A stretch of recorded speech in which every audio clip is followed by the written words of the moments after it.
ఓం శ్రీ గురుభ్యో నమః. శ్రీ గురు దత్తాత్రేయ చరిత్ర 3వ అధ్యాయం తెలుసుకుందాం. జై గురుదత్త. ఒక మహావీరుడు తన కోపంతో భూమిని కంపింపజేశాడు. కానీ చివరికి అదే వీరుడు మనశ్శాంతి కోసం గురువును ఆశ్రయించాడు. ఆ మహావీరుడు ఎవరు? ఆయన జీవితాన్ని మార్చిన గురువు ఎవరు? ఈరోజు తెలుసుకుందాం. పరశురాముడు మహర్షి జమదగ్ని రేణుకాదేవి కుమారుడు. భగవాన్ విష్ణువు 6వ అవతారంగా జన్మించాడు.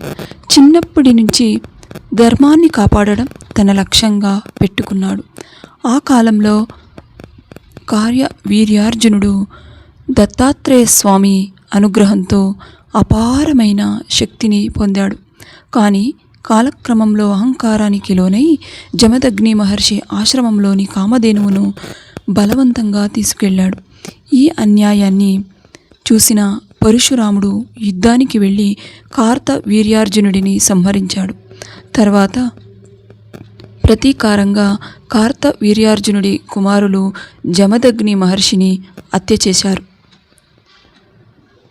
తండ్రి మరణాన్ని చూసి పరశురాముడు తీవ్రంగా కలత చెందాడు. కోపంతో అధర్మం చేసి క్షత్రియులను ఎన్నోసార్లు ఓడించాడు. అయినప్పటికీ అతని హృదయానికి శాంతి రాలేదు. అప్పుడు అతను శ్రీ దత్తాత్రేయ స్వామిని ఆశ్రయించాడు. దత్తస్వామి ఇలా బోధించాడు: పరశురామ, శత్రువులను జయించడం కంటే మన కోపాన్ని జయించడం గొప్పది. నిజమైన విజయం ఆత్మజ్ఞానంలో ఉంది. ఆ ఉపదేశాన్ని హృదయపూర్వకంగా స్వీకరించిన పరశురాముడు కోపాన్ని విడిచి తపస్సు మరియు జ్ఞాన మార్గాన్ని అనుసరించి ప్రశాంతమైన జీవితం గడిపాడు. ఈ కథలో మనకు నేర్పే పాఠాలు: కోపం ఎంత గొప్పవారినైనా బాధకు గురి చేస్తుంది. గురువు చూపిన మార్గమే నిజమైన శాంతిని ఇస్తుంది. ధర్మాన్ని కాపాడుతూ వినయంతో జీవించడం జీవితంలోని గొప్ప విజయం.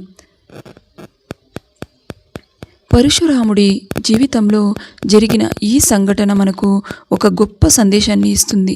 బలం కంటే జ్ఞానం గొప్పది, కోపం కంటే క్షమ గొప్పది. శ్రీ గురు దత్తాత్రేయ స్వామి అనుగ్రహం మనందరిపై ఉండాలని కోరుకుంటూ జై గురుదత్త. ఈ వీడియో నచ్చితే లైక్ చేసి మీ అభిప్రాయాన్ని కామెంట్లో తెలియజేయండి. ఇలాంటి దత్త చరిత్ర కథల కోసం మా ఛానల్ను తప్పకుండా సబ్స్క్రైబ్ చేయండి. జై గురుదత్త.